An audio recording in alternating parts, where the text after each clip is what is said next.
Muchas gracias. Es un gusto, como cada mes, darles la bienvenida a nuestra sesión mensual. Quisiera comentarles que a lo largo del mes hemos tenido varias reuniones de importancia. El comité educativo continúa haciendo sugerencias para la modificación de nuestra página web con la intención de incrementar su funcionalidad tanto para los socios como para colegios afines y también para los pacientes. Sostuvimos una reunión con FUMERAC con miras a programar el evento del Día Nacional del Paciente Reumático, el cual tendrá verificativo a mediados de agosto, el 17 y el 18 de agosto, y tendrá un programa lleno de buenas charlas y pláticas vivenciales para nuestros pacientes y las varias sociedades que integran a FUMERAC. Y en lo personal, estoy ahorita en el aeropuerto de la Ciudad de México, vengo de Monterrey. Estuve evaluando lo que será la sede de nuestro congreso presencial en caso de que pueda ser llevado a cabo durante el mes de mayo, del 13 al 18, y estamos coordinando la mayor parte de los elementos que nuestro congreso requiere. La sede valorada es realmente competente, tiene los espacios y los alojamientos necesarios. Entonces, en caso de que podamos llevar a cabo nuestro congreso en forma presencial, estoy seguro que dará respuesta a nuestras necesidades. Quisiera compartirles a ustedes de manera muy breve algo que considero que es realmente importante, y es dos eventos. El primero, que será el curso de actualización de enfermedades reumáticas. Este tendrá verificativo en el mes de noviembre, en los días 27 y 28, abordando una diversidad de tópicos que seguramente serán del interés de todos los colegiados.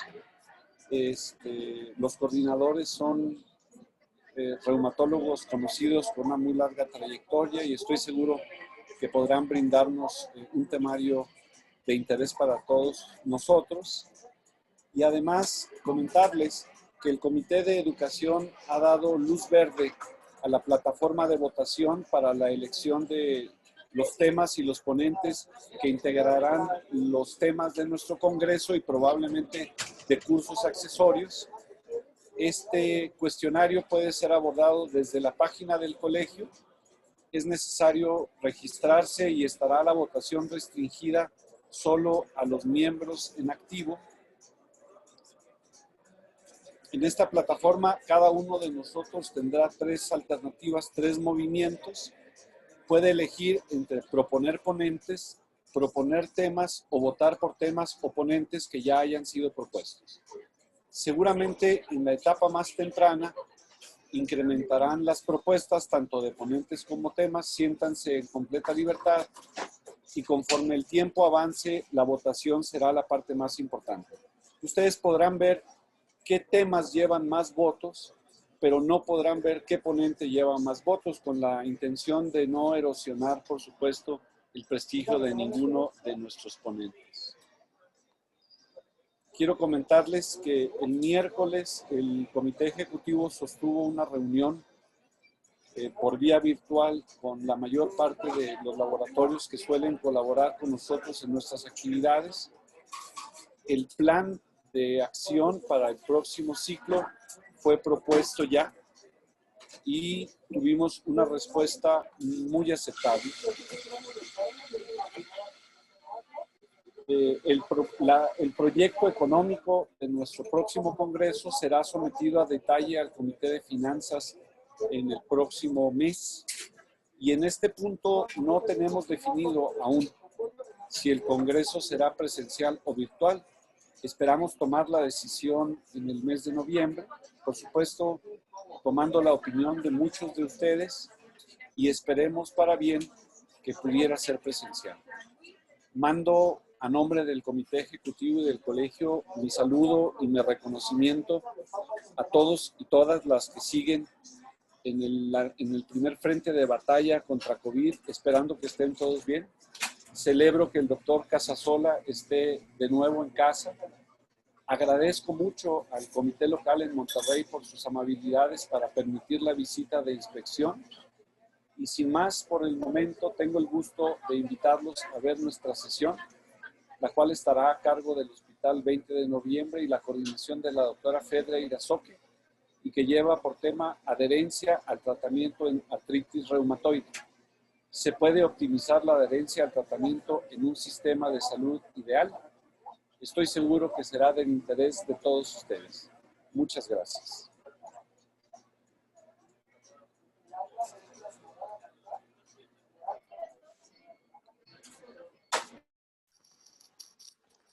Muy buenas noches.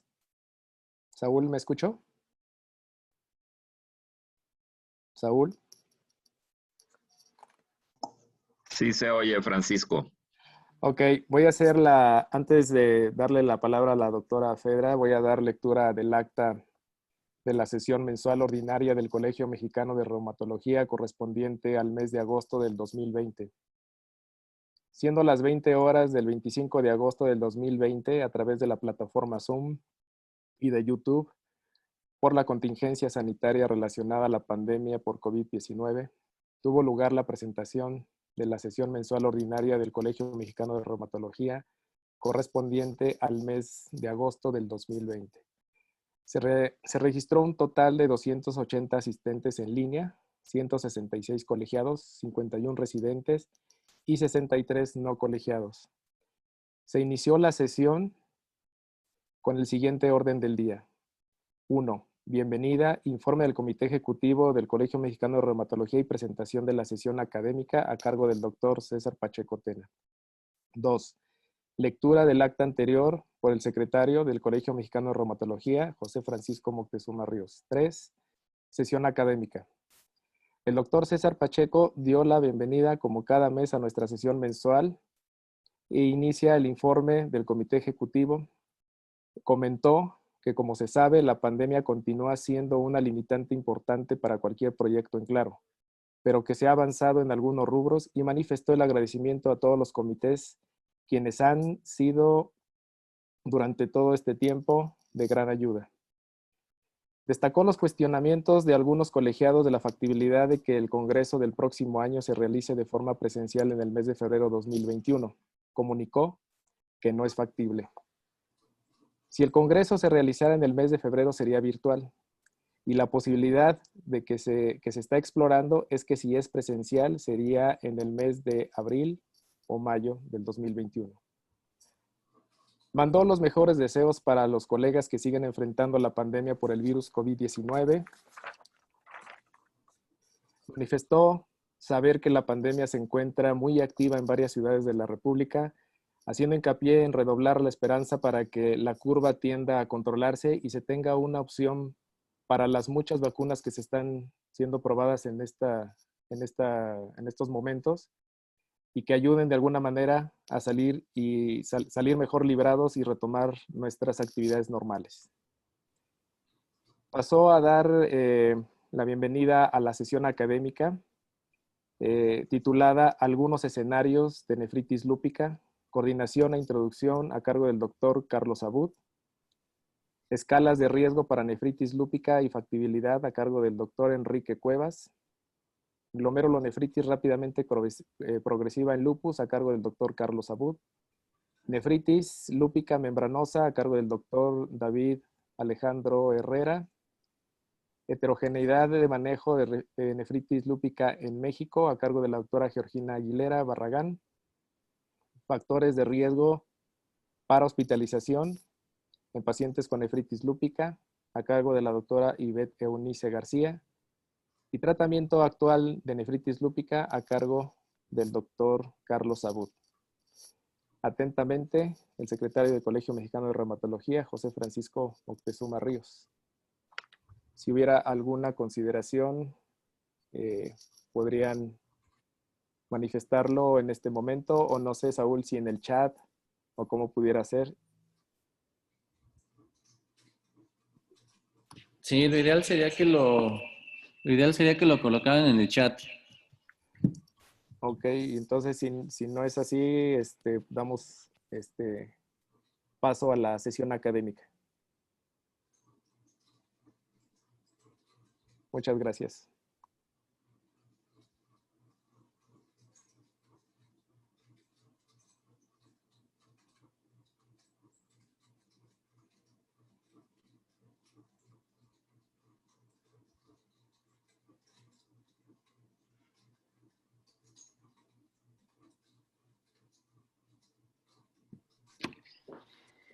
Muy buenas noches a todos. Solamente dos anuncios. Si pueden apagar sus micrófonos, por favor, para que no haya interferencia durante la sesión. Y la segunda, todas las preguntas serán contestadas o trataremos de contestarlas al final de la sesión, si las pueden poner en el chat. Agradezco al doctor Pacheco y a todos los miembros del colegio el habernos invitado a participar esta noche a presentar la sesión. No cabe duda que todos los que tenemos la fortuna de contar con una amplia gama de medicamentos para tratar la artritis reumatoide, sabemos bien que no importa qué tan maravilloso sea el medicamento y qué tan bueno sea el medicamento o los medicamentos o la combinación de medicamentos, si no hacemos un esfuerzo porque esta prescripción sea administrada y sea tomada por el paciente de manera adecuada. De esta manera solamente podemos valorar la eficacia del tratamiento. ¿Cómo le cambio?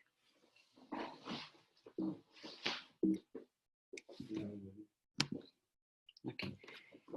El día de hoy, así está dividida la sesión. Primeramente, la doctora Lilia Andrade Ortega, quien es reumatóloga y es adscrita del Servicio de Reumatología del 20 de noviembre, nos platicará de las implicaciones y la evaluación de la adherencia terapéutica en artritis reumatoide. Nos dará un panorama general.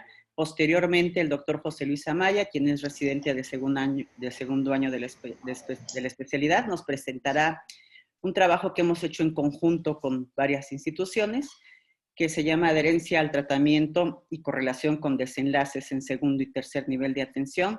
Es un estudio multicéntrico y es un estudio en hospitales que fundamentalmente cuentan casi con todo el arsenal terapéutico. Y para finalizar, como la cereza del pastel, vamos a platicar un poquito de lo que estamos haciendo en el hospital, un poquito cómo han ido nuestros pacientes, fundamentalmente los de artritis reumatoide. Nos vamos a limitar a presentarles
Muy buenas noches a todos. Agradezco al Colegio Mexicano de Reumatología y a la doctora Fedra Irazoque la invitación para participar el día de hoy en esta sesión mensual. Y me corresponde a mí hablar sobre la importancia que tiene la adherencia terapéutica, específicamente en artritis reumatoide, cómo la evaluamos y las implicaciones que tiene en esta enfermedad. Como todos conocemos, el tratamiento exitoso de cualquier enfermedad crónica incluye el que el paciente logre cambios tanto en el estilo de vida como en el tratamiento no farmacológico y por supuesto que se apegue al tratamiento farmacológico. Y la falta de adherencia al tratamiento es un problema común que sin duda dificulta lograr un resultado óptimo en cualquier enfermedad. Se han hecho cálculos en Europa en los cuales se ha analizado y se considera que hasta 200,000 fallecimientos por año ocurren por falta de adherencia de los pacientes a los tratamientos y que esto puede conllevar un costo que puede ser hasta 125 billones de euros anuales. Hablando de las enfermedades crónicas, hay estudios que demuestran que hasta el 80% de los pacientes con una enfermedad reumatológica pueden no adherirse al tratamiento recomendado, que a los 6 meses de tratamiento hasta la mitad ya ha abandonado este, y específicamente en artritis reumatoide, el grado de adherencia llega a ser hasta de 40%, según una revisión sistemática reciente de la adherencia a la terapia biológica. La persistencia a un año varió desde el 32 hasta el 91%, y la adherencia también fue muy variable desde el 41 hasta el 81% según las circunstancias.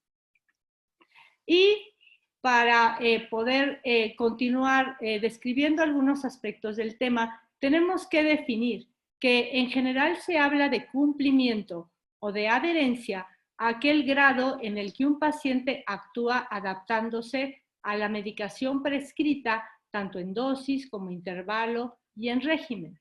Y persistencia de medicación es aquel tiempo que se mide desde que inicia un tratamiento hasta que éste se suspende, y obviamente se mide en unidades de tiempo. Lo ideal sería poder medir ambos aspectos, tanto el cumplimiento como la persistencia, que es lo que se considera el apego a la prescripción médica. Y últimamente hay cada vez más expertos que sugieren que a esta continuidad o a esta unión de estos dos aspectos sea lo que en realidad se llama adherencia. En realidad, cuando uno evalúa adherencia, tenemos que tener en cuenta 3 fases igualmente importantes: el inicio del tratamiento, la implementación y la persistencia o suspensión. Ya que se ha visto que hasta el 30% de los pacientes ni siquiera llega a surtir la primera prescripción que otorga el médico.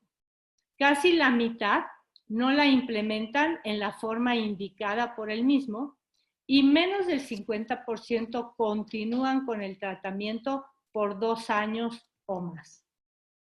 Sin duda, esta falta de adherencia y persistencia a los tratamientos tiene un impacto negativo sobre la enfermedad, y en artritis reumatoide no es la excepción.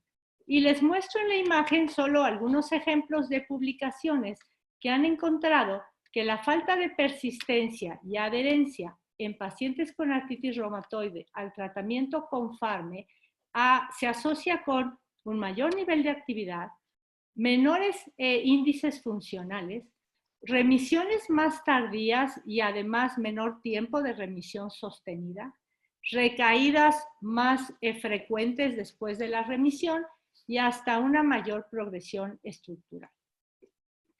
Los registros también en algunos casos han evaluado sobre todo el aspecto de la persistencia del tratamiento en la enfermedad, y solo como ejemplo les traigo 3 publicaciones. La primera es del registro danés, en el cual los autores evaluaron la persistencia del FARME biológico en monoterapia en pacientes con artritis reumatoide. Se encontró que esta era del 70% a 2 años, no tan mala. Y en realidad no hubo diferencia cuando se comparó entre los diferentes tratamientos biológicos, excepto porque infliximab quizá tuvo una poca menor persistencia.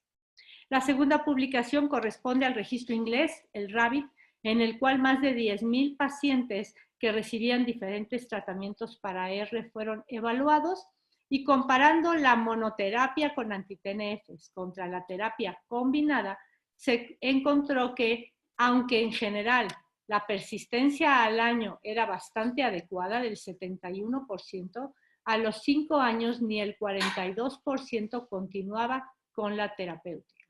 y cuando se comparó entre los diferentes tratamientos, la mejor opción, por lo menos la más persistente, fue la combinación de anti-TNF con metotrexato. Y en tercer lugar está el registro de Medicaid, un registro norteamericano en el cual 6,000 pacientes fueron evaluados y se comparó la persistencia de los diferentes tratamientos para artritis reumatoide, considerando metotrexato como la unidad. Y se encontró que hubo mayor persistencia para leflunomida, infliximab, etanercept y adalimumab, que fueron los biológicos incluidos en este análisis, y comparado con metotrexato, menor para sulfasalacina y para los tratamientos combinados. También hay evaluaciones de costos, y esta es una publicación sobre comparar los costos que hay en un grupo de pacientes que tienen persistencia a su medicación y un grupo de pacientes donde no existe persistencia o este es menor, y sin duda hay un mayor costo en gastos de atención a la salud entre los pacientes no persistentes comparados a los que son persistentes. Son muchos los factores que influyen en por qué existe o no adherencia a un determinado tratamiento. Sin duda, características del paciente, desde la edad, el nivel educativo y su conocimiento de la enfermedad, su estabilidad laboral, la actitud que tiene ante la enfermedad y su tratamiento, características de la enfermedad, considerar más difícil la adherencia en las enfermedades crónicas a mayor tiempo de evolución, cuando los síntomas ceden en forma más lenta, la respuesta al tratamiento y las comorbilidades sin duda influyen. En relación con el tratamiento, a mayor número de fármacos, esquemas más complicados con mayor cantidad de tomas, la posibilidad de reacciones adversas, la necesidad de una vía específica de administración o de red fría o de que el paciente requiera algún cambio en su estilo de vida, todos son factores que también influyen en la adherencia y, por supuesto, en relación con el sistema de salud. ¿Qué tanto este permite un acceso fácil al tratamiento? Si hay restricciones importantes, si siempre está disponible y sin duda la relación que existe entre el médico y el paciente. Analizando los factores relacionados con el paciente, hay 3 dominios que tienen que evaluarse. La capacidad que tiene el paciente para recordar su medicamento, planear su toma y organizarse para realmente recibirla. La oportunidad, que se refiere al apoyo social o financiero que tiene para poder realmente recibir el medicamento y su relación con el médico. Y la motivación. ¿Qué cree el paciente sobre la enfermedad? ¿Cuál es la confianza que tiene hacia el tratamiento o temores de efectos secundarios? Y sin duda el estado emocional.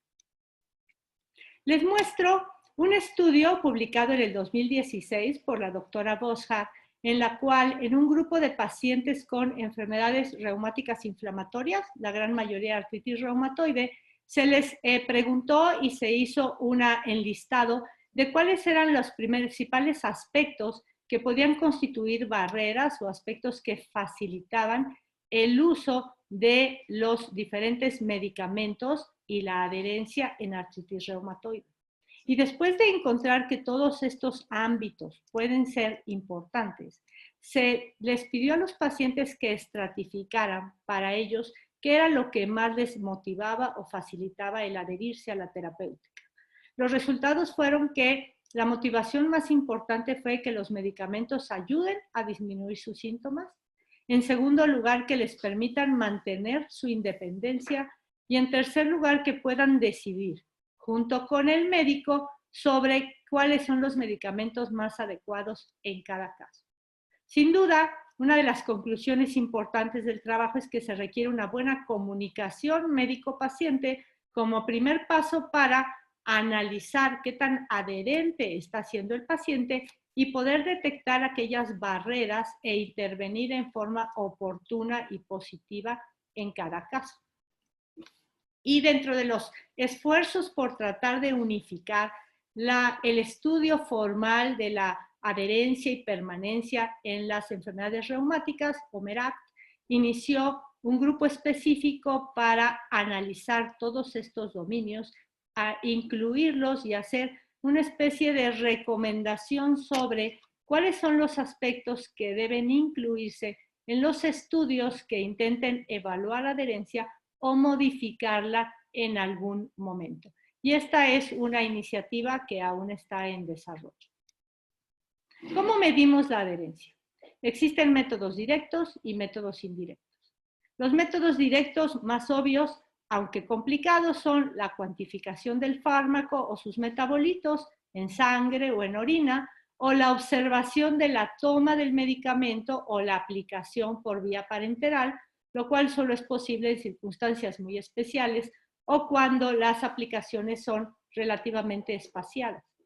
Y los métodos indirectos que muchas veces utilizamos, sobre todo en los ensayos clínicos, y todos estamos familiarizados con ellos, es que el paciente lleve un diario, que se haga un monitoreo electrónico, los registros de las farmacias, de las prescripciones que ha recogido el paciente o el recuento de tabletas.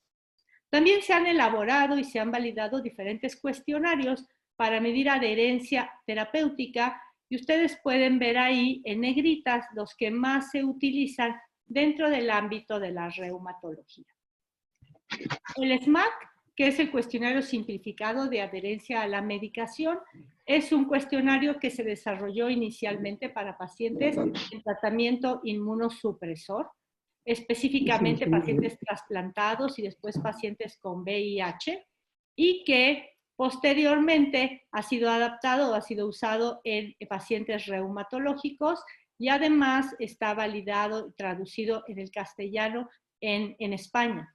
Y este cuestionario habla o analiza qué tan frecuentemente el paciente olvida el medicamento, qué tanto lo toma en el horario que debe ser o con qué tanta frecuencia se brinca alguna dosis, y se ha calculado que tiene una sensibilidad del 72% y una especificidad del 91%.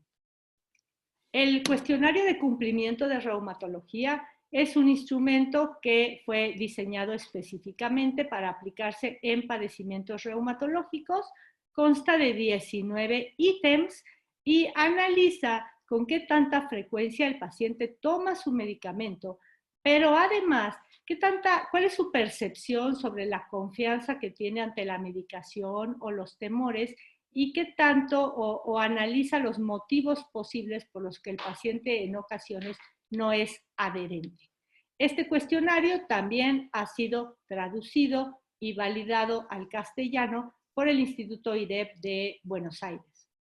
Y existe una versión simplificada que de esas 19 aspectos resume a 5 después de un análisis de la redundancia de alguno de ellos, que ha sido validado en el 2013 y que incluye 5 ítems que analizan estos aspectos que mencionábamos, considerando qué tan de acuerdo o no está el paciente con algunas aseveraciones y tiene una buena sensibilidad y especificidad.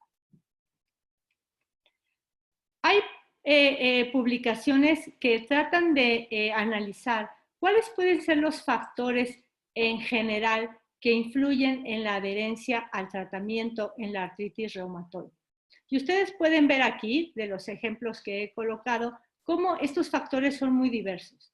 Desde la edad del paciente, la actividad clínica, a menor actividad clínica generalmente hay más adherencia. Si el paciente logra resultados más rápidos, remisión, por ejemplo, por supuesto influye la dificultad que tiene el paciente para encontrar el medicamento o el costo del mismo, el tiempo de evolución que tiene el paciente tomando los medicamentos, aspectos como si el paciente vive solo o está acompañado y alguien le recuerda o incluso le ayuda a tomar el medicamento, la no percepción de mejoría o las expectativas que tiene el paciente hacia la terapéutica, el tipo de cobertura médica y, por supuesto, mientras más simple un tratamiento, más fácil que el paciente se adhiera, comparando contra las terapias combinadas.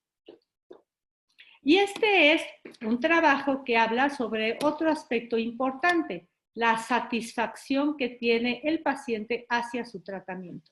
Este trabajo se presentó en EULAR en junio pasado por el doctor Peter Taylor y lo que analiza es un estudio multicéntrico en más de 1.500 pacientes con artritis reumatoide de 18 países, prácticamente todos europeos. Los pacientes tenían en el 33% de los casos tratamiento con fármaco biológico, en 2.5% recibían inhibidores JAK, el resto fármacos sintéticos en monoterapia o combinación, y a todos se les aplicó un cuestionario específico y validado de satisfacción del tratamiento.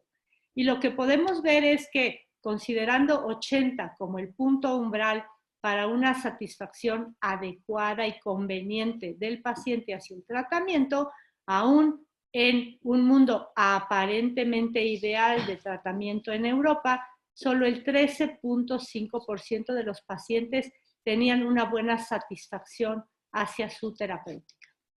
En otros aspectos, el 61% prefirió la terapia vía oral comparado a la parenteral y el 31% la monoterapia comparado a las terapias complejas combinadas. En las gráficas lo que podemos ver es, en la primera figura, las barras que nos muestran la satisfacción, el porcentaje de pacientes con buena satisfacción global, y después la satisfacción en eficacia, en efectos adversos o en conveniencia del tratamiento. Y en las gráficas inferiores, en la primera, las expectativas que tenía el paciente sobre su tratamiento y que básicamente los mayores porcentajes se referían todos a síntomas de la enfermedad, a rigidez, a flexibilidad y a inflamación. Y en la última gráfica, la posibilidad de que el paciente aceptara o no los diversos eventos secundarios que pueden asociarse a los tratamientos. Por último, quiero presentarles las recomendaciones que se difundieron también en el EULAR en junio de este año, que tiene este grupo para la detección, evaluación y manejo de la adherencia y no adherencia al tratamiento. Esta iniciativa de EULAR se constituyó o se inició con un grupo de reumatólogos, paramédicos y pacientes de 12 países que realizaron primero una revisión sistemática de lo que existía en la literatura en relación con estudios de modificación de adherencia, y después de una serie de esquemas que conocemos de detectar los puntos importantes, lograr un nivel de acuerdo entre cada una de las recomendaciones con un esquema Delphi, se emitieron una serie de recomendaciones para ayudar a que los pacientes con enfermedades reumatológicas se adhieran mejor al plan de tratamiento y que los profesionistas de la salud puedan ayudar en este objetivo. De la revisión sistemática de la literatura, lo que quedó claro es que realmente la literatura es escasa en cuanto a estudios bien diseñados de medidas que mejoren la adherencia desde puntos de vista educativo, de comportamiento, motivacionales. Quizá en las diferentes enfermedades en artritis reumatoide es lo más frecuente, tanto en adherencia a fármacos como en adherencia a programas de ejercicio, como por último en adherencia a otros tratamientos no farmacológicos. Y los principios generales de estas recomendaciones son los siguientes. Primero, se define adherencia como el grado en que el comportamiento de un paciente se adapta a la prescripción emitida por el médico. Hay 4 principios básicos. El primero es que la adherencia sin duda impacta, como lo hemos visto, en la evolución de los pacientes con enfermedades reumáticas. Es clave la toma de decisiones compartidas entre médico y paciente, porque la adherencia posteriormente pues dependerá más del paciente y él tiene que estar de acuerdo con la prescripción acordada. La adherencia es un ámbito complejo porque depende de múltiples factores que hemos ido analizando, y por último es un proceso dinámico que requiere de evaluarse en un momento inicial y después continuar evaluándose en una forma continua. Son 9 las recomendaciones que describe este grupo, que podemos resumir como que todo el personal de salud tiene responsabilidad en promover la adherencia a la terapéutica en los pacientes y que esto sin duda se da por una comunicación efectiva entre el paciente y el personal de salud, que tenemos que evaluar cuáles son los aspectos que son barreras y cuáles facilitadores en cada paciente específico, empezando por educar al paciente y que tenga un mayor conocimiento de su enfermedad, de su terapéutica y de la importancia de que al ser adherente esto se traduce en una mejor evolución. Y sin duda analizar cuáles son las preferencias y objetivos de cada paciente que sin duda son diferentes en cada uno de ellos. Y por último, que tenemos que evaluar la adherencia en forma regular, explorando todos los factores que puedan estar influyendo en forma negativa, vencer las barreras y realizar las intervenciones posibles para poder en un momento dado mejorar este aspecto de adherencia terapéutica. En este tema de la adherencia quizá podríamos resumir como mensajes claves que sin duda sigue siendo un reto lograr que nuestros pacientes con artritis reumatoide y en general enfermedades reumatológicas tengan una buena adherencia terapéutica, que las creencias de los pacientes, su conocimiento sobre la enfermedad, su confianza hacia el tratamiento son determinantes importantísimos como motivadores para adherirse al tratamiento, que los profesionales de la salud tenemos un papel clave para identificar las barreras y mejorar el nivel de adherencia y que sin duda requerimos todavía mejores herramientas, cuestionarios o algunos otros de otro tipo para poder evaluar la adherencia y después poder analizar y corregir todos aquellos factores que influyan en forma negativa. A continuación dejo al micrófono al doctor José Luis Amaya para continuar la sesión.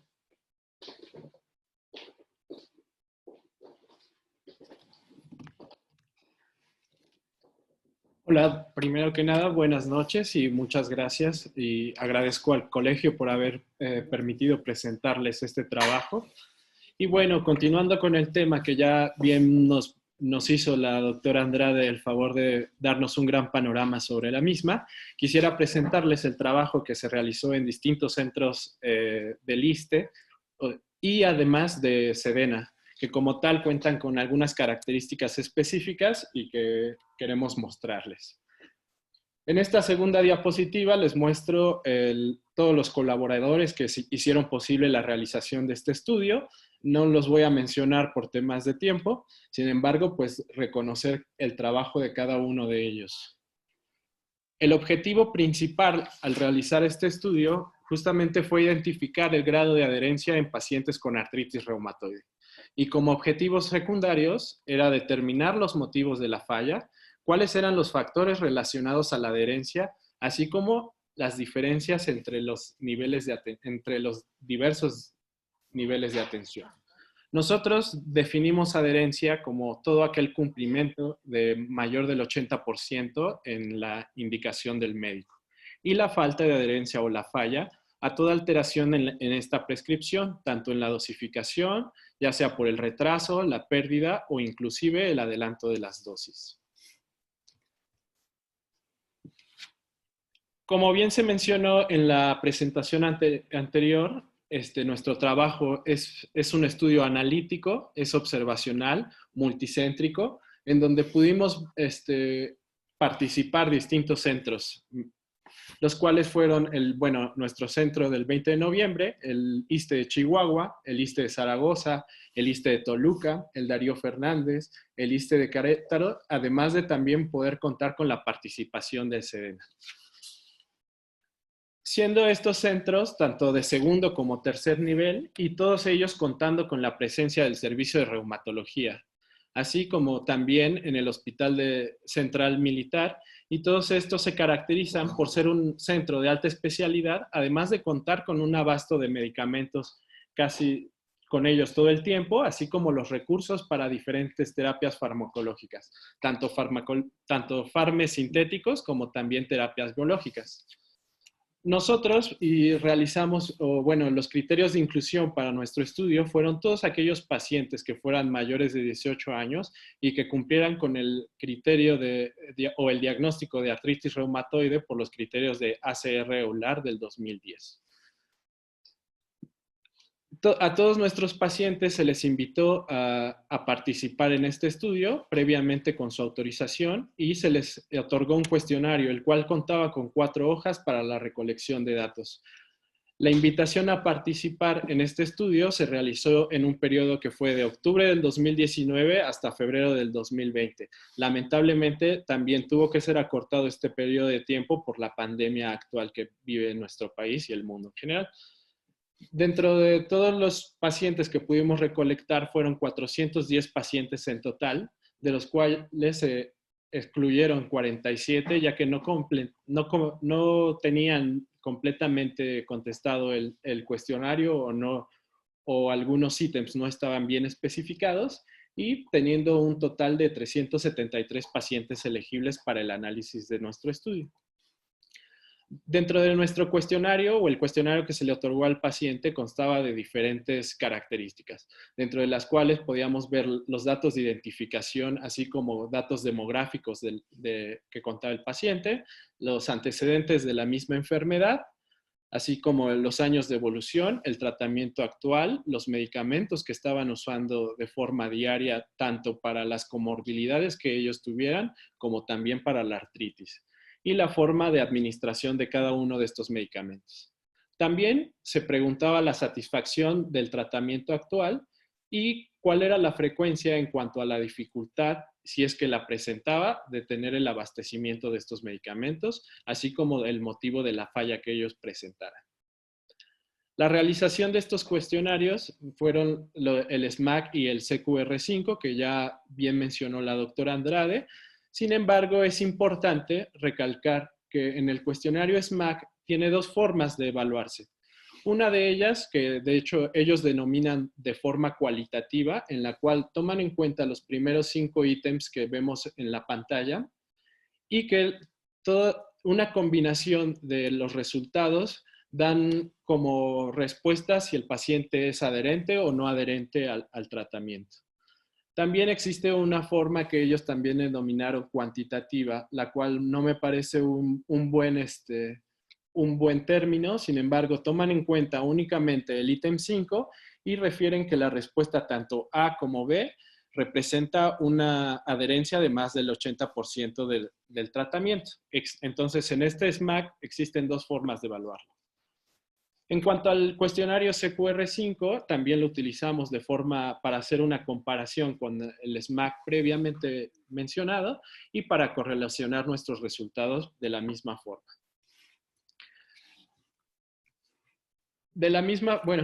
El cuestionario CQR5, se califica, cada ítem tiene un valor específico y hay una fórmula que los creadores van a poder proporcionar, y a partir de ella la sumatoria de todos estos ítems nos va a dar el resultado, en la cual se va a dividir al paciente como adherente o no adherente.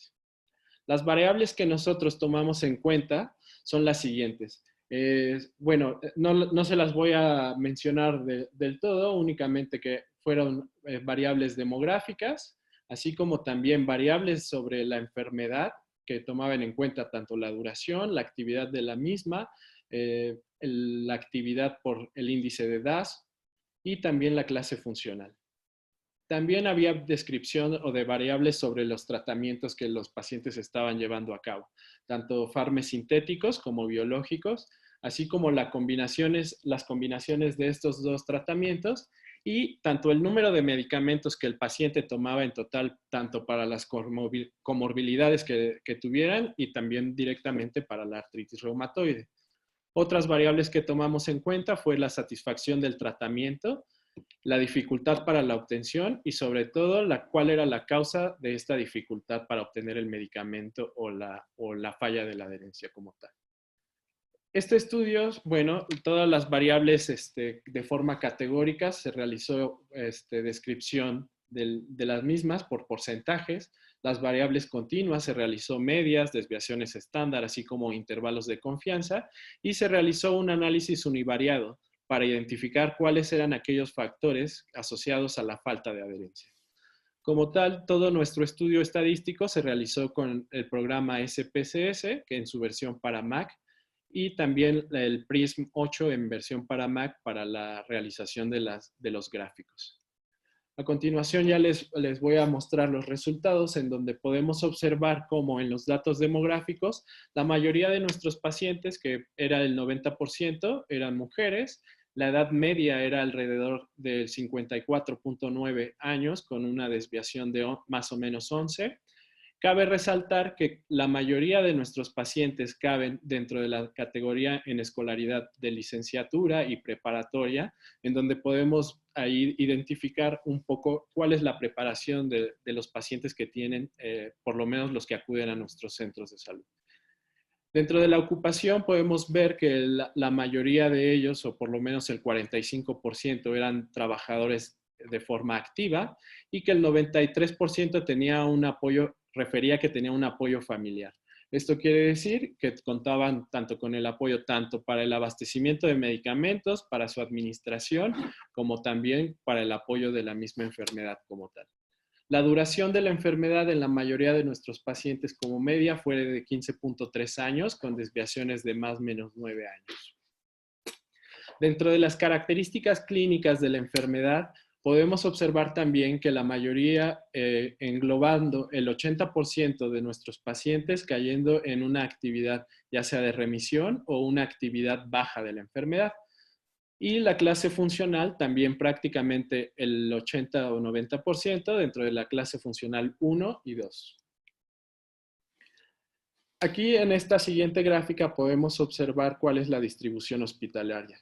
El 42% pertenece a nuestro Centro Médico Nacional 20 de noviembre y probablemente esto se deba al apoyo que tenemos, tanto el apoyo de nuestros compañeros residentes como de los adscritos, en donde pues tenemos el apoyo de cualquier compañero puede realizar el estudio en todos los pacientes que estamos viendo en la consulta y también, bueno, en los otros centros de salud podemos ver cómo la distribución quizá es un poco más baja, pero hay que resaltar pues que ellos no tienen el apoyo de residentes o de algún otro médico y únicamente son adscritos. Entonces podemos ver que el 42% es de nuestra población, el 19% es también del Hospital Zaragoza, y el resto de la distribución se va a ver diferenciada en las otras instituciones. Dentro del uso de medicamentos, el total de 373 pacientes, el 51% de ellos utilizaban una combinación de farme con algún biológico. El resto, que es muy importante también resaltar, el 20% tenían monoterapia con biológico y el 27% tenía únicamente terapia con farmes sintéticos. Dentro de la distribución de los farmes sintéticos, que eran el 296 pacientes, podemos ver que prácticamente el 70% de ellos únicamente utilizaban un farme sintético. Y ya el resto es la combinación de dos farmes y que de ellos la combinación de metrotexate con leflunomida fue la que predominó. Dentro de la distribución de los medicamentos o de las terapias biológicas, podemos ver cómo la terapia anti-TNF es la que principalmente va a estar presente en nuestros pacientes en un 34%, seguido de la terapia con anti-CTLA4 o el anti-CD20 en un 15%. En cuanto a la diferenciación o el número de medicamentos que nuestros pacientes toman, podemos ver que la media de medicamentos es de 4, alrededor de 4, pero sin embargo podemos ver cómo los rangos son muy amplios. El máximo de medicamentos que un paciente estaba utilizando eran de 15 medicamentos y todo esto asociado a las múltiples comorbilidades que el paciente presentaba. Los medicamentos para la artritis reumatoide fue una media de 2.6 con desviaciones estándar de 1.8 con un máximo de 5 medicamentos. También lo que también es muy importante destacar es cómo el apoyo de un familiar para la administración de medicamentos fue muy importante, presentándose en un 82%. ya sea que el paciente presentaba dificultad para autoadministrárselo o que también el mismo familiar apoyaba para que al paciente no se le olvidara esta misma administración y la dosificación de los tratamientos. En cuanto a la satisfacción del tratamiento, podemos observar que un 91% está satisfecho con el tratamiento que está recibiendo. La dificultad para administrárselo estuvo en alrededor de un 50% de manera poco frecuente y con alta frecuencia en menos del 10% de nuestros pacientes. ¿Cuáles eran estos motivos? Principalmente el desabasto en un 45% y los gastos que generaban la movilidad para llegar al hospital o a la clínica para el surtimiento de los mismos.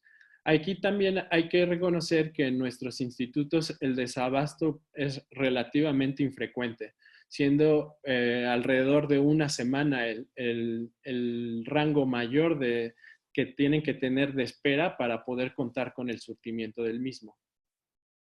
Ya en cuanto a los resultados de adherencia, podemos ver cómo en la calificación de SMAC de forma cuantitativa, podemos ver cómo el 96.52% de nuestros pacientes cumplen con la definición de más de un 80% de adherencia al tratamiento. Sin embargo, cuando nosotros evaluamos el SMAC de forma cualitativa, podemos observar cómo esta adherencia es un poco más baja.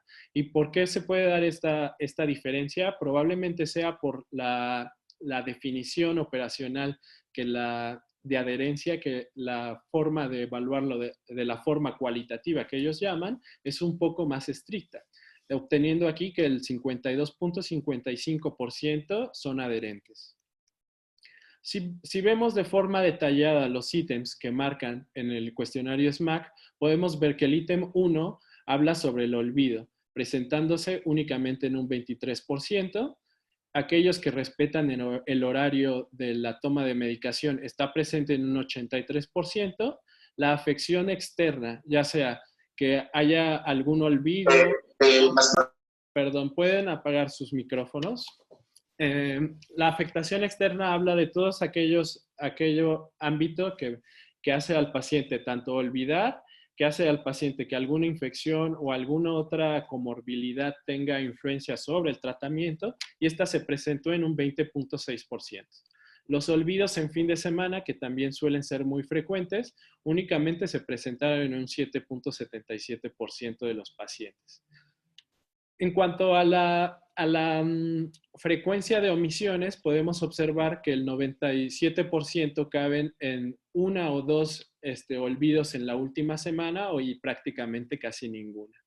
Hay un ítem 6 que realmente no se utiliza para la evaluación de forma directa en la evaluación del SMAC, que son cuántos días no tomó el medicamento en los últimos 3 meses. La media de los pacientes fue de un día. Sin embargo, podemos ver que en los rangos de confianza van desde cero, bueno, del índice mínimo hasta el máximo, van hasta 30 días. Este paciente que presentó justamente los 30 días de omisión de la toma de su medicamento era secundario a que presentó una infección de tejidos blandos. En cuanto a los resultados de adherencia en el cuestionario CQR5, podemos ver también que el 97.86% de los pacientes cuentan con la definición de adherencia y únicamente el 2% como falla a la adherencia. Entre las diferencias entre los grupos, cuando hacemos una evaluación de entre adherentes y no adherentes, esta evaluación la realizamos justamente con los resultados del SMAC de forma cualitativa para tener una población más o menos similar en los dos grupos.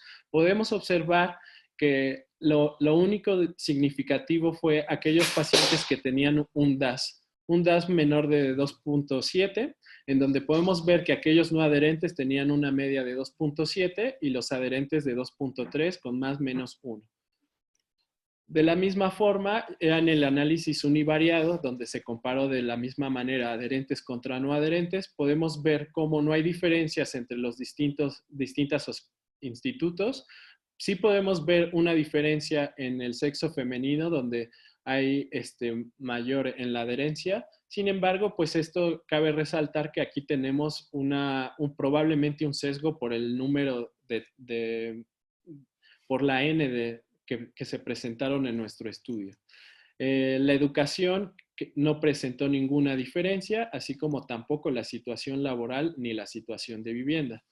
Cuando nosotros evaluamos los tratamientos como tal, tanto farmacosintéticos, las monoterapias como biológicos, el número de tratamientos de farmacosintéticos o el tipo de terapia biológica que nuestros pacientes usaban, tampoco encontramos ninguna diferencia, únicamente encontrándola y como ya se había visto en estudios anteriores, que la actividad que mostraban nuestros pacientes, sobre todo aquellos que se encontraban en remisión como en actividad leve de la enfermedad, es el único factor que probablemente se asocia con la adherencia. Y ya para terminar, les voy a mostrar las limitaciones que nosotros presentamos en nuestro estudio. Sobre todo, decir que es un estudio transversal, que sería un poco más valioso hacer un estudio longitudinal y sobre todo ver qué adherencia lleva nuestro paciente a lo largo de un tiempo definido, así como también que este estudio solamente representa el sector del sistema de salud en donde nosotros trabajamos, que tienen características muy particulares y que probablemente esto beneficie a las altas tasas de adherencia que nuestros pacientes llevan a cabo. Sería también de gran valor poder extender no solamente a los institutos del ISSSTE, sino también a Secretaría de Salud, al IMSS o inclusive hasta los particulares para poder ver toda esta gran diferencia que pudieran mostrar todos estos sectores. Y también como último, el posible efecto Hawthorne que tiene este estudio, ya que sobreestima la adherencia. Y esto no quiere nada más que decir que aquellos pacientes pueden responder de una manera afirmativa o lo que nosotros estamos esperando, ya que también pueden conseguir un beneficio secundario a la realización de este estudio. Y ya como conclusiones, pues en nuestro estudio pudimos encontrar que encontramos una mejor adherencia tanto en el SMAC como en el CQR5, arriba del 90%. Y esto es muy valioso ya que tanto en poblaciones latinoamericanas como en Argentina e inclusive en Europa como en Holanda, se han encontrado unas tasas mucho menores. También, pues, hay que reconocer el modelo de surtimiento de medicamentos, así como la disponibilidad que ofrecen este tipo de instituciones, pueden explicar esta diferencia de adherencia. La satisfacción de los pacientes con el tratamiento también podemos observar que va en relación con la adherencia que muestran en un 91%, y que la diferencia entre la evaluación con el cuestionario tanto SMAC cualitativo y cuantitativo pues radica en la mayor exigencia de la evaluación de los ítems. Habrá también que ver en los estudios que se hicieron tanto en Argentina como en Holanda, no refieren cuál fue el sistema que utilizaron de evaluación en el SMAC. Entonces, tendremos que también poder comparar con la misma herramienta para poder así reconocer cuáles son las diferencias de nuestras poblaciones. Y como tal, únicamente tanto la remisión como la baja actividad de la enfermedad pues muestran una relación con la adherencia. No podemos hacer una conjetura o ser completamente dichosos de que la remisión como la baja actividad son los factores como tal, pero sí se muestra una gran relación con ella. Y sin embargo, podemos sí predisponer o ver que aquellos pacientes que ya se encuentran en remisión o en baja actividad, al sentirse mejor con la misma actividad, pues van a seguir la indicación del médico como tal se ve prescrito. Y no se identificaron otros factores que determinaran diferencias en adherencia contra los no adherentes. Y eso sería todo de nuestra parte. Muchísimas gracias y a continuación los dejo con la doctora Fedra Irazoque.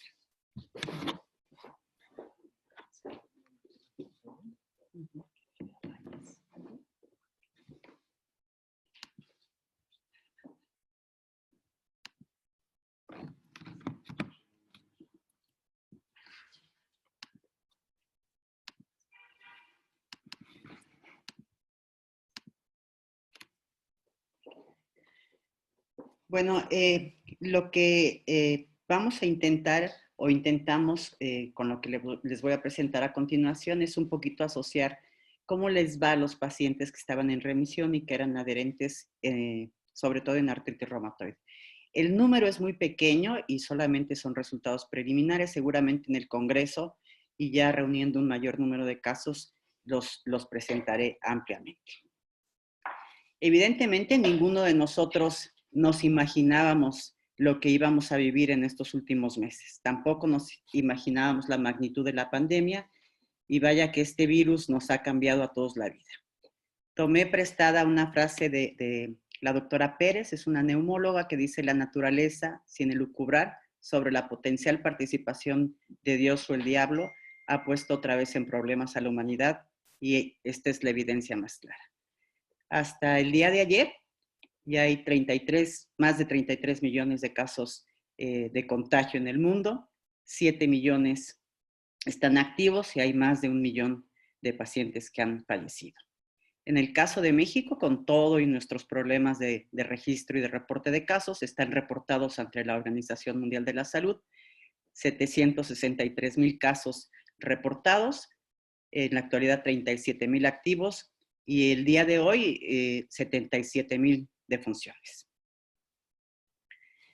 Desde 1960 nosotros hemos compartido un poquito la historia, o los seres humanos hemos compartido la historia con los coronavirus que tienen características especiales. La infección por SARS-CoV-2 sabemos que se contagia por el flush, y que en la gran mayoría de los casos, afortunadamente, los síntomas son leves, aunque cuando los padecemos no nos parecen tan leves, pero afectan al sistema nervioso central, pueden producir anosmia, diarreas, lesiones dérmicas, algunos datos de vasculitis sacral, con mucho mayor frecuencia tos, fatiga, mioartralgias, malestar general, disnea y fiebre. Estos síntomas ceden espontáneamente a pesar de todos los tratamientos que hemos intentado, y ceden mucho más espontáneamente en gente joven, en pacientes jóvenes, y lo que se complica un poquito es que cuando hay comorbilidades y en pacientes de edad avanzada, como ustedes pueden ver, la severidad se presenta.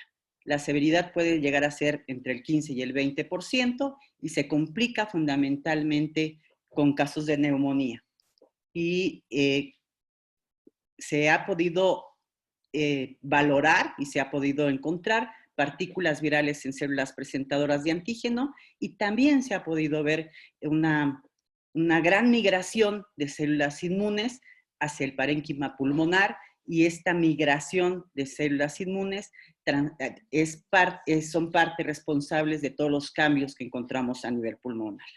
Sabemos también que hay una disfunción y una disminución sistémica de linfocitos T, y que de algún modo esta disfunción de linfocitos T lleva a una liberación de citocinas, y cuando hay esta liberación de citocinas, seguramente nos encontramos ante una neumonía que puede complicarse y puede ocasionar la muerte de los pacientes. Esta diapositiva, y nada más la voy a revisar rápidamente, es un poquito para explicar la fisiopatogenia del virus. Tenemos al virus que tiene características que quiero mencionar. Es un RNA virus de una sola cadena que tiene una gran similitud a los otros coronavirus, del 80% aproximadamente para SARS-CoV y del 50% para MERS. Este virus posee 4 residuos terminales que interactúan ávidamente con el receptor de angiotensina 2, y de esta manera llega a la célula. Sabemos perfectamente bien que celularmente hay receptores de reconocimiento antigénico. Para SARS-CoV-2, fundamentalmente el TR7 y el TR3 son los receptores que no solamente son para SARS-CoV-2, sino para coronavirus. Y hay otros receptores más pequeños que reconocen partículas virales, y para coronavirus fundamentalmente el MEDA5 y el RIG1 son los que interactúan. ¿Qué hace este virus dentro de esto? Pues desencadena la cascada de señalización de interferones, tanto por la vía de TLR7 como la vía de TLR3, y esta activación de señalización de vías de interferones activa los receptores de interferón 7 y de interferón 3 fundamentalmente, y provoca la producción de interferones 1, alfa y beta. De igual manera, esta activación activa otro factor de transcripción, que es el NF-κB, que es el principal productor de citocinas proinflamatorias. Entonces, al ser reconocidos los interferones tipo 1, alfa y beta, por los receptores de interferones, evidentemente replican interferones y se activa la vía de los STAT, tanto de STAT1 como de STAT2, para que se lance la señalización para la replicación viral y se provoquen la producción de interferones. Pero, ¿qué pasa con estos virus? Pues existe un mecanismo de evasión viral, y este mecanismo de evasión viral fundamentalmente actúa de dos maneras. Bloquea la señalización de TLR7 y de TLR3 y también hace mucho más lenta la activación de las vías de STAT1 y de STAT2, con una disminución importante de la producción de interferones o una señalización mucho más lenta. Con todo este escenario, evidentemente, cuando inicia la pandemia, todos los reumatólogos, sobre todo los que nos dedicamos a tratar a pacientes con enfermedades reumáticas, pues teníamos 1000 preguntas en la cabeza. ¿Nuestros pacientes tendrán mayor riesgo de enfermar de COVID?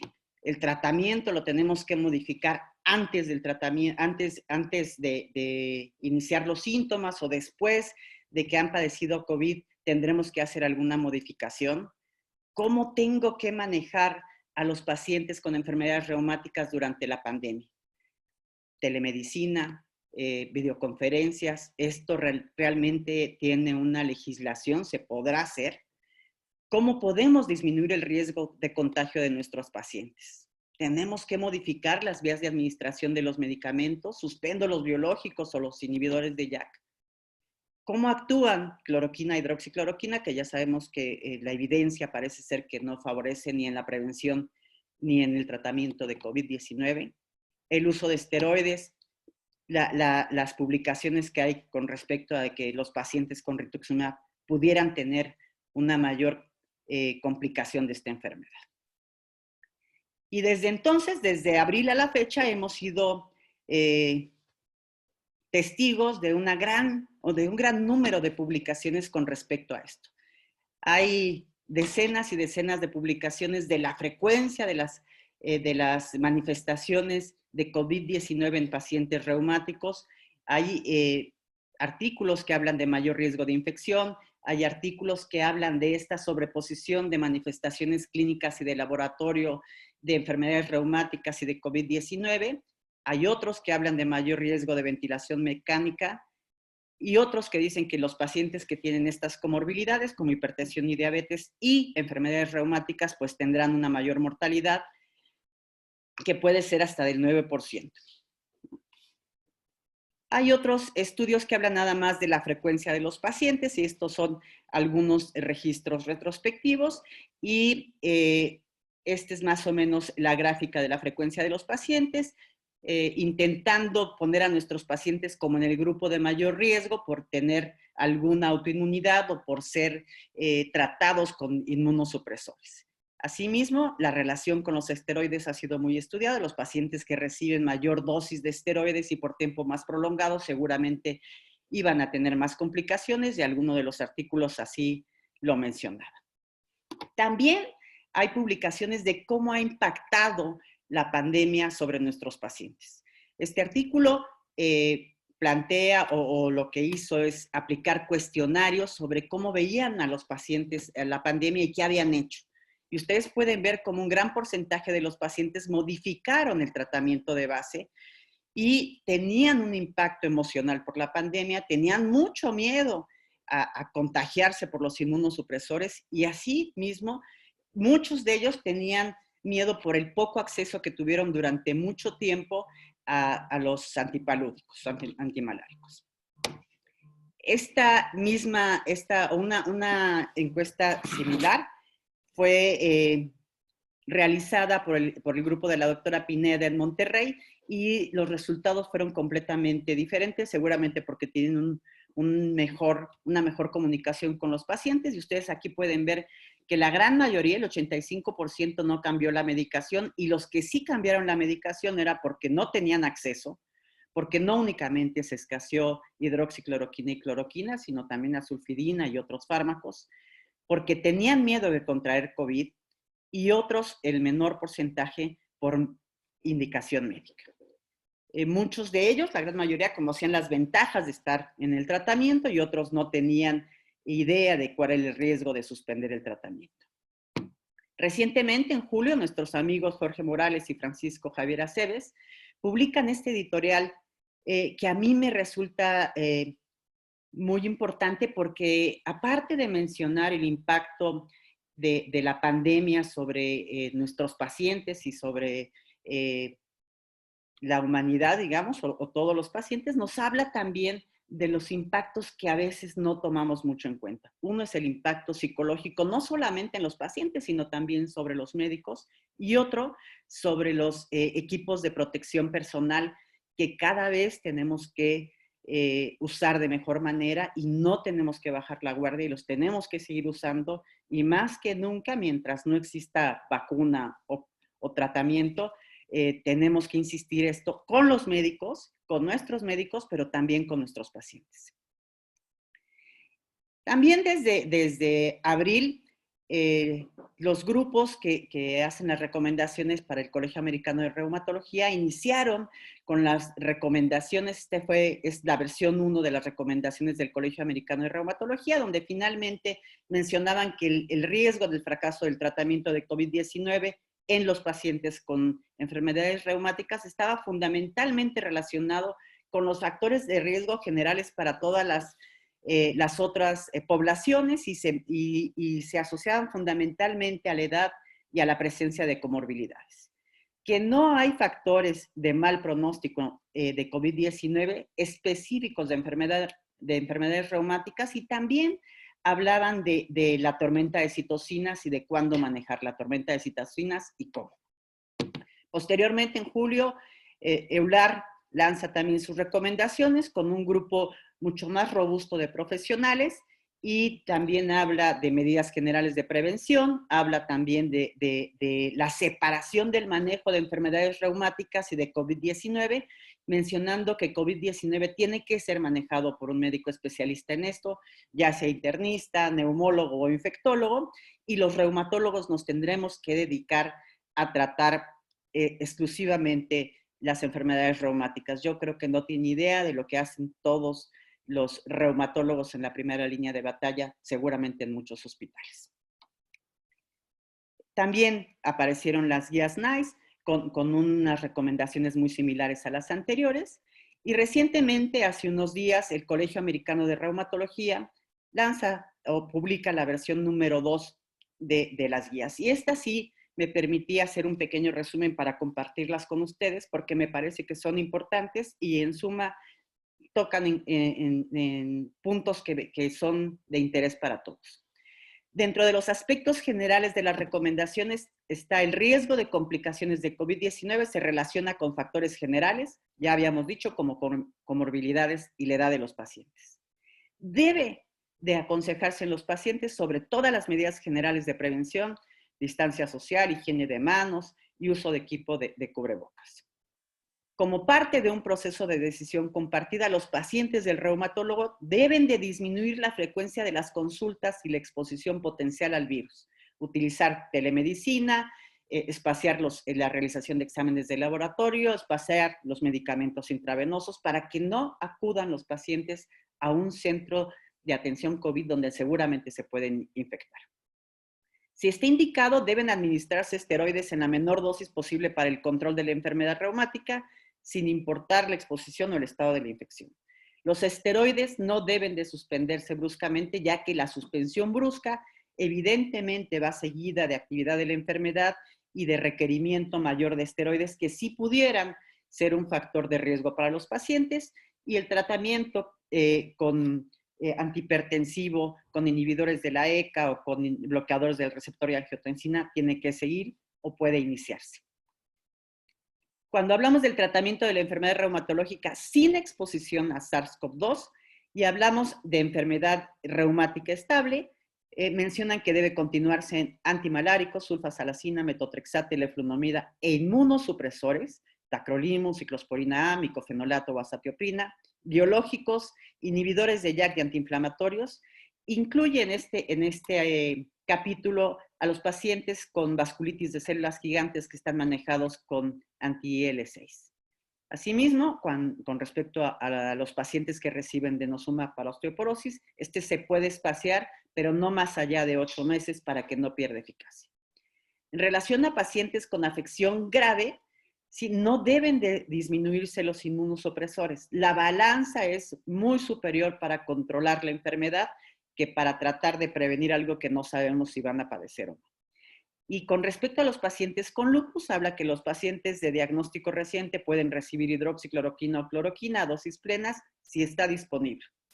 Y en mujeres embarazadas con lupus pueden utilizarse antimaláricos y puede iniciarse también el uso de belimumab si es necesario. Cuando en el capítulo del tratamiento de la enfermedad reumática activa o de reciente diagnóstico en ausencia de exposición, ¿sí? Cuando hablamos de las artritis inflamatorias, en pacientes controlados pueden continuar con cloroquina o hidroxicloroquina y si no están disponibles se puede cambiar a otro fármaco sintético convencional. En pacientes con enfermedad bien controlada con inhibidor de IL-6, continuar el tratamiento y si no tenemos acceso a esto se puede cambiar a cualquier otro.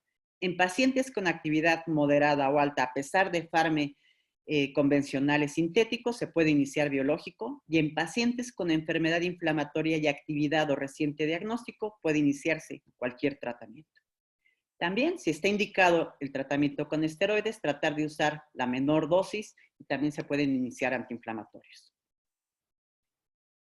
En el capítulo del tratamiento de enfermedades reumáticas activas o de reciente diagnóstico en ausencia de exposición a SARS-CoV-2, para pacientes con enfermedades inflamatorias sistémicas o afección de órganos vitales como la nefritis lúpica o la vasculitis puede iniciarse inmunosupresor, menos ciclofosfamida o dosis altas de esteroides.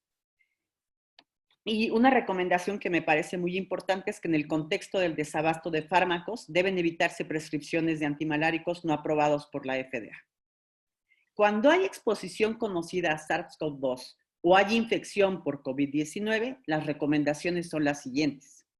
Después de la exposición a SARS, puede continuarse con cloroquina, hidroxicloroquina, sulfidina y antiinflamatorios.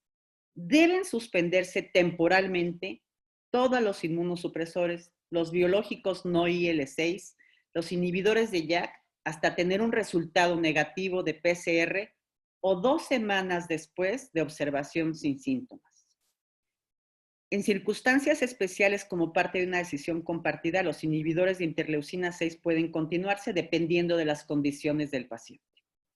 Cuando hay una infección por COVID-19 comprobada o probable, sin importar la gravedad, continuar con antimaláricos, pero deben suspenderse temporalmente azulfidina, metotrexate, inmunosupresores biológicos, no IL-6, inhibidores de JAK. En pacientes con síntomas respiratorios graves deben de suspenderse también los antiinflamatorios y en casos individuales como una decisión compartida pueden continuarse con interleucina 6. En pacientes con síntomas respiratorios severos deben de continuarse con antiinflamatorios, deben suspenderse los antiinflamatorios. Y este es el capítulo que a mí me parece más importante y que ahora nos ocupa. El reinicio del tratamiento después de la infección. Cuando la infección no está complicada, cuando hay neumonía muy leve o cuando no hay neumonía y los síntomas son diferentes, pueden considerarse el reinicio del tratamiento 7 a 14 días después de resuelto los síntomas o en pacientes con PCR positiva, asintomáticas, pueden iniciar los tratamientos después de 10 a 17 días después del día del resultado de PCR positiva. Tanto los inmunosupresores que estamos viendo aquí, como los biológicos no IL-6 y los inhibidores de JAK, deben suspenderse temporalmente hasta tener una prueba de PCR negativa o después de 2 semanas de observación sin síntomas. Y en pacientes que se recuperan de infecciones más serias, la decisión de reiniciar el tratamiento debe analizarse de manera individual porque cada escenario será diferente. Bueno, pues con este escenario les contaré un poquito lo que ha pasado en nuestro hospital. El primer caso de COVID nos llegó exportado de otro hospital el 20 de marzo del 2020. Desde los inicios de marzo fuimos capacitados con el uso de equipo de protección personal. Iniciamos la conversión a un hospital COVID. Se inició el triage respiratorio que hasta hace una semana había atendido 3,646 pacientes. No todos los pacientes tenían COVID. Unos tenían síntomas leves de COVID, otros requerían hospitalización y otros creían tener COVID, como muchos de nosotros durante esta pandemia. 60% eran hombres y 30% no eran derechohabientes. Esto sucedió de mayo a junio porque evidentemente ante una pandemia también atendimos pacientes que no tenían derecho al instituto. Esta es la distribución de pacientes por rangos de edad.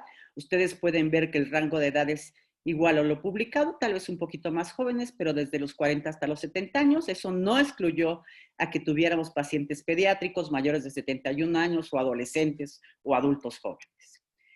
La presencia de factores de riesgo de gravedad para COVID-2, hipertensión arterial, diabetes, obesidad, enfermedad pulmonar, tabaquismo, asma, y otras. ¿Y cuáles son otras? Si nosotros pensamos que nuestro hospital es un hospital de alta especialidad donde vemos patologías graves y patologías complejas, pues estas otras eran neoplasias, eran enfermedades renales, eran enfermedades cardiovasculares y por supuesto en estas otras están las enfermedades reumatológicas que afortunadamente han sido pocas. Hasta la fecha hay altas por mejoría 886, defunciones 434, el promedio de estancia en días son 11, el promedio de estancias en áreas críticas 14.6 y el promedio de ingresos diarios 7.4, las últimas 2 semanas ha bajado a 5 y esto nos ha llenado de alegría. ¿Qué hicimos nosotros? ¿Qué hicimos en el servicio de reumatología? Incrementamos el intervalo de la aplicación de todos los medicamentos intravenosos. Continuamos con el tratamiento establecido. El 14 de marzo suspendimos todas las consultas programadas. Tomamos capacitación de medidas de protección constantemente. Solamente otorgábamos las recetas y le decíamos al paciente que solamente fueran por receta la gente más joven de su casa porque la cola y la sana distancia no se respeta para pedir recetas. Informamos e insistimos en seguir medidas generales. Todas nuestras pacientes trabajadoras han estado en confinamiento, ¿sí? Se les otorgó un documento para que así fuera. No dimos citas de laboratorio los primeros meses, realizábamos llamadas telefónicas o contestábamos el teléfono de nuestros pacientes, solamente atendíamos urgencias y dentro de estas urgencias también atendimos algunos pacientes con COVID. Reiniciamos la conversión, afortunadamente, el 1 de septiembre. Y ahí empezamos a detectar pacientes con COVID-19 que habían padecido en estos meses que no los habíamos visto la enfermedad y supimos cómo les iba. La buena noticia es que a partir del 3 de octubre reiniciamos la consulta externa escalonada y lentamente, pero ya reiniciamos un poquito a nuestra nueva normalidad. De nuestros pacientes, que aquí solamente analizamos 60 pacientes, tenemos ya un poquito más. Esta es la frecuencia de enfermedad, muy similar a lo que está publicado, artritis reumatoide, lupus, espondilitis anquilosante y las otras enfermedades reumáticas que ustedes ven aquí. Estos son los pacientes con artritis reumatoide, casi todos mujeres, la edad promedio 58 años y solamente 8 pacientes estaban con actividad de la enfermedad. Ustedes pueden ver abajo el grado de actividad.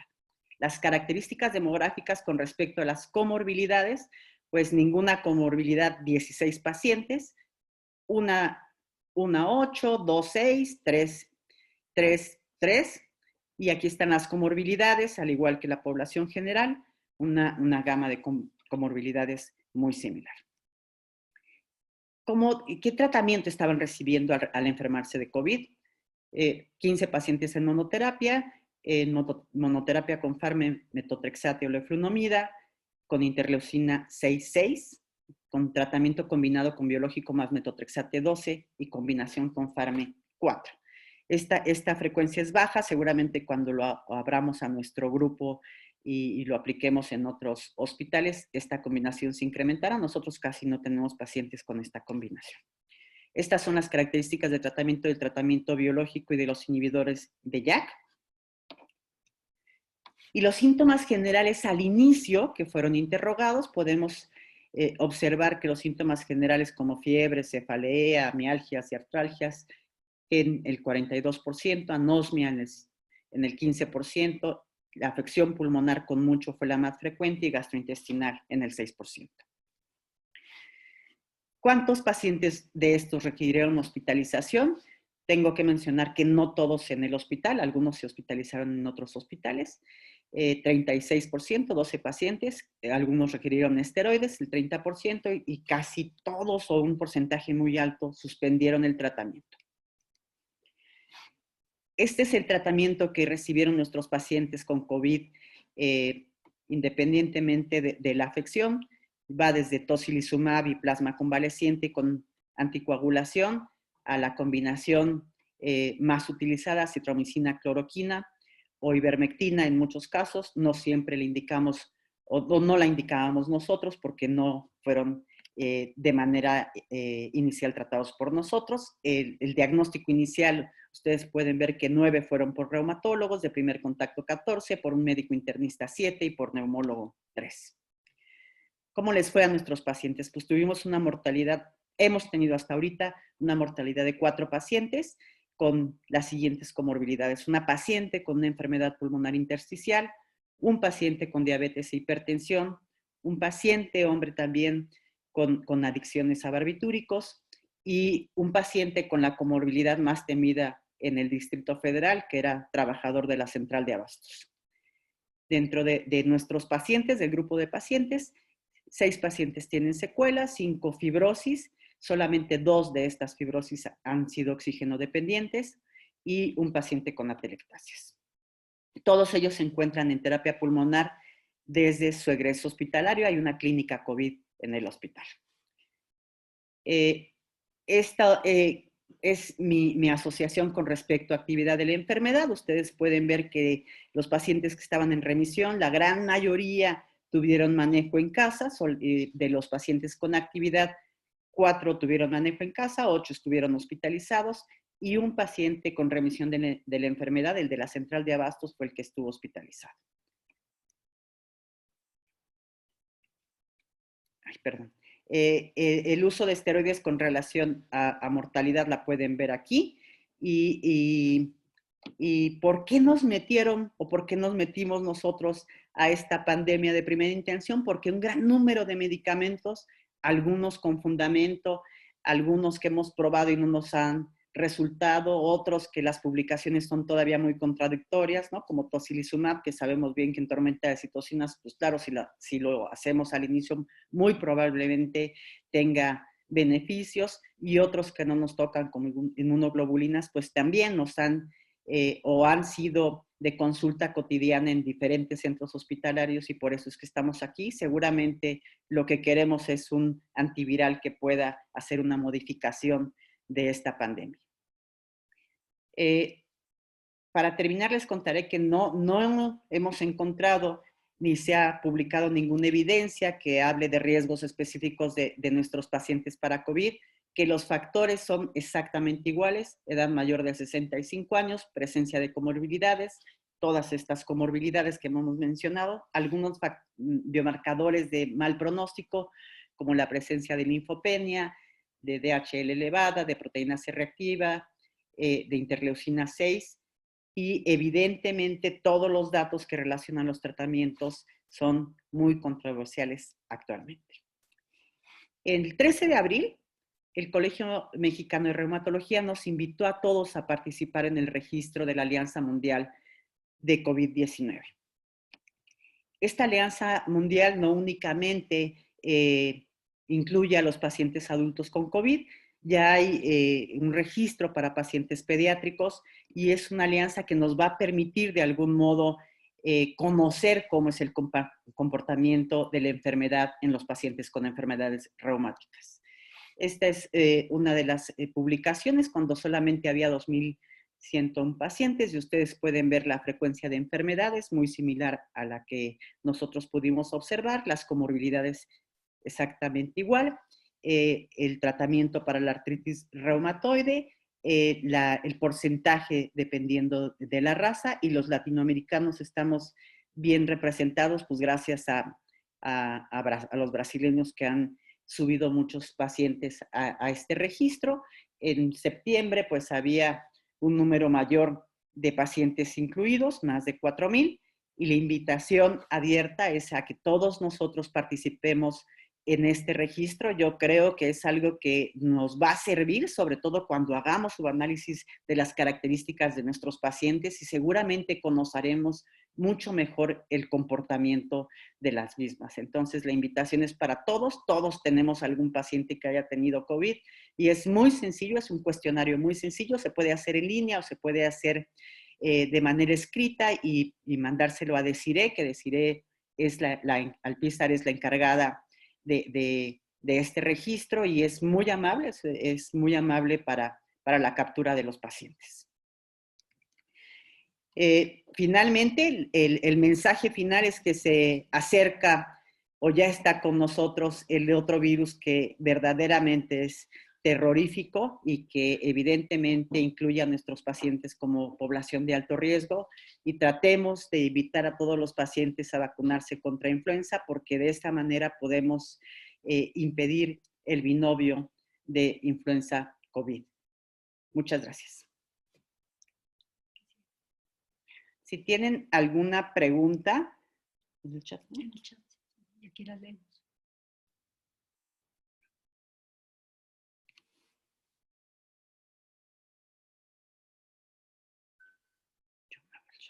Aquí, ahí la podemos ver.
Ciclofosfamida tiene contraindicación absoluta o relativa durante la pandemia.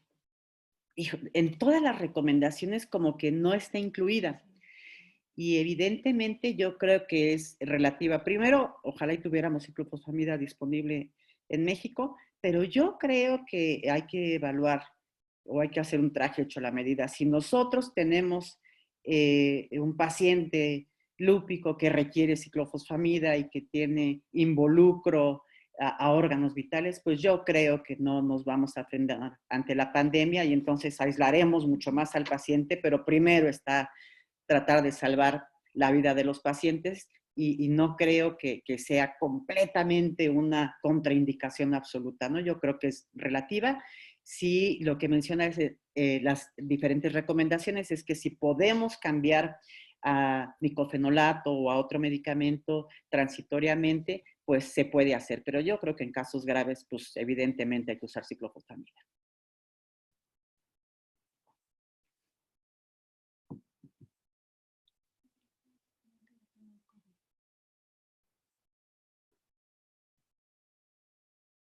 Al respecto de la prueba de tratamiento de COVID,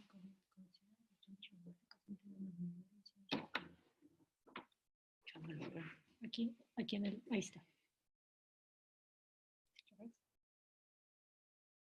hay una pregunta en relación con si al respecto del apego a tratamiento en relación con el COVID, consideramos que los pacientes reumáticos han tenido una menor incidencia de COVID por conciencia propia de enfermedad.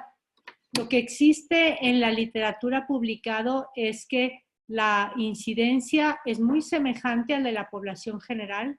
Incluso algunos estudios muestran hasta un 30% más en un estudio en el cual se evaluaron PCRs positivas para COVID en población reumática comparado a población general.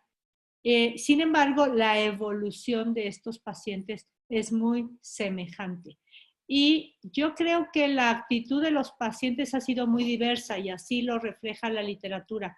Hay algunos estudios donde dicen que hasta el 60% modificó alguna terapéutica.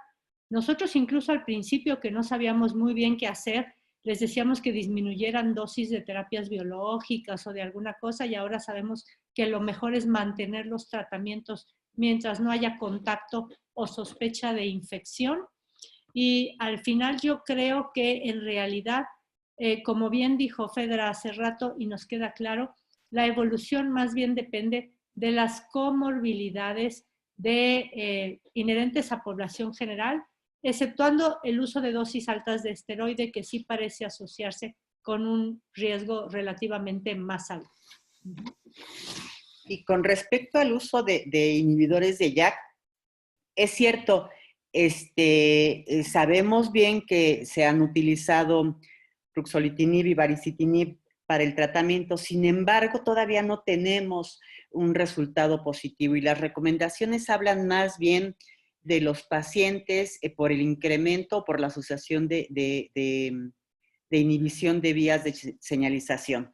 Entonces, solamente se suspenden en pacientes que están con COVID y que tienen situaciones más graves o durante la infección. Esa es la indicación. En casos no muy graves. Existe contraindicación sobre el uso de gamaglobulina humana en pacientes con indicación por... No existe contraindicación. Hay publicaciones diversas del uso de gamaglobulina. En el hospital también se utilizó gamaglobulina.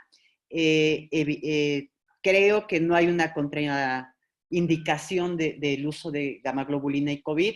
Se ha utilizado sobre todo en pacientes graves. Los resultados son muy controversiales. Hay algunos autores que mencionan que les va bastante bien con gamaglobulina. Hay otros autores que dicen que no tiene mucha utilidad. Pero bueno, ya veremos al final del camino cuál es el lugar de cada uno de los medicamentos que estamos utilizando.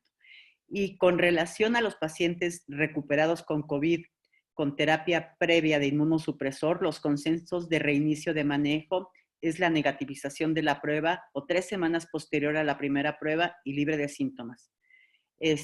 Por supuesto que la hemos adaptado. La verdad es que con nosotros los pacientes ya llegaron cuando ya tenían más semanas asintomáticos y la gran mayoría, solamente los que nosotros hemos tratado en el hospital, sí nos hemos esperado para el inicio terapéutico. Y bueno, hay una pregunta del doctor José Luis Montiel, donde pregunta, ¿por qué solamente se hizo un análisis univariado en el trabajo de adherencia si sabemos que hay un sinfín de variaciones entre los pacientes? Bueno, muchísimas gracias por la pregunta, doctor José Luis. En relación a esta pregunta, sí realizamos un análisis multivariado. Sin embargo, no encontramos diferencias, por lo menos con las variables que nosotros usamos en cuanto a estos dos grupos, por lo cual decidimos no incluirla en el estudio. También, otra de los peros o de los cuales probablemente no haya salido algo que fuera significativo, probablemente se deba a que dentro de las variables, muchas de nuestras variables son cualitativas.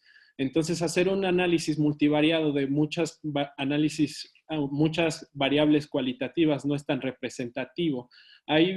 Sin duda, hay muchas variables que nos faltarían agregar a este estudio y que probablemente puedan enriquecer el mismo análisis y probablemente así sí se puede hacer. Hay otro estudio que se llama correlación en ASA, donde se le da a cada variable un valor independiente. Sin embargo, no lo hemos decidido hacer porque no sabemos qué tanto valor darle a cada una de nuestras variables. Sin embargo, yo creo que esa podría enriquecer más nuestro estudio y que probablemente podamos hacer en algunos días. Muchas gracias.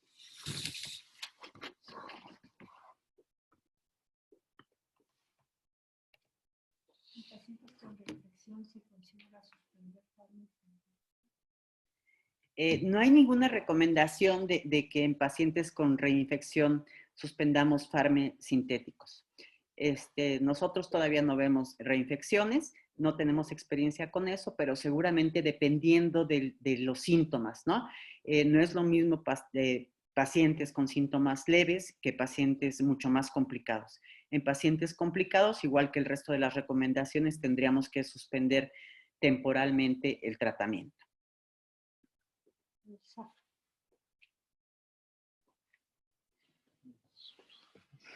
Dice, de acuerdo a los datos, las enfermedades reumatológicas ya no entrarían en el rubro de enfermedades de alto riesgo como diabetes, hipertensión.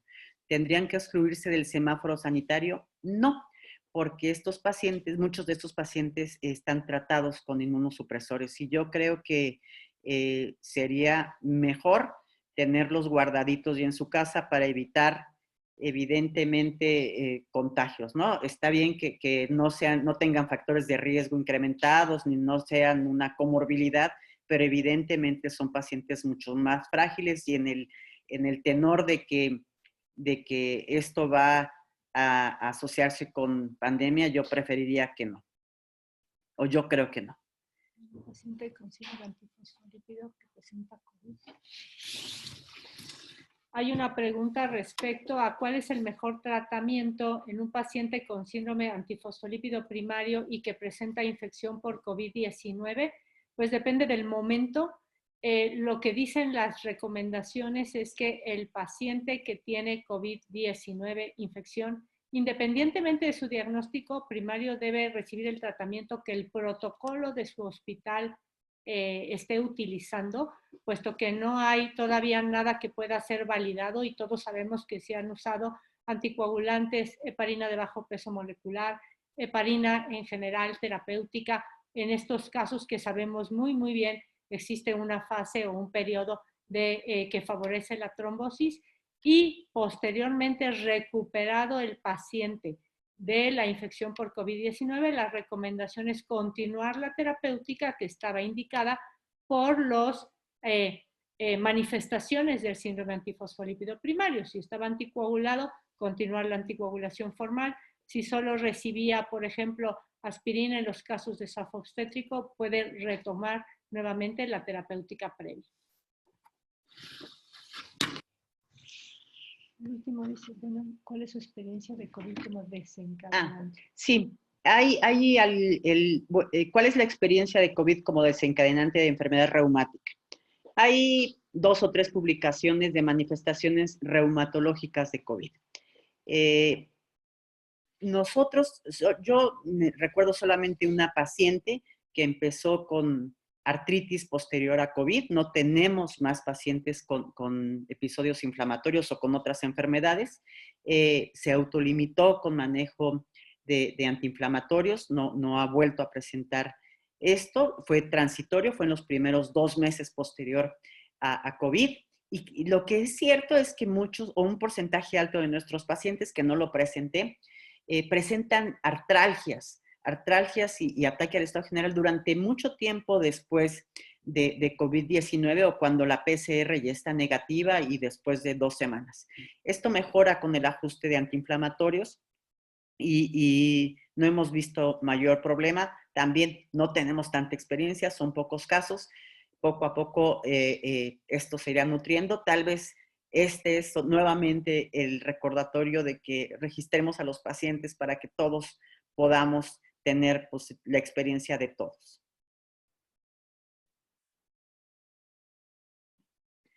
Pues muchísimas gracias por su atención, gracias a todos. Nuevamente un reconocimiento a todos los reumatólogos que están en la primera línea, con especial dedicatoria a mis residentes que estuvieron mucho tiempo ahí, que ya los libramos de ese lugar para regresar a hacer reumatología. Gracias a todos por su atención. Buenas noches.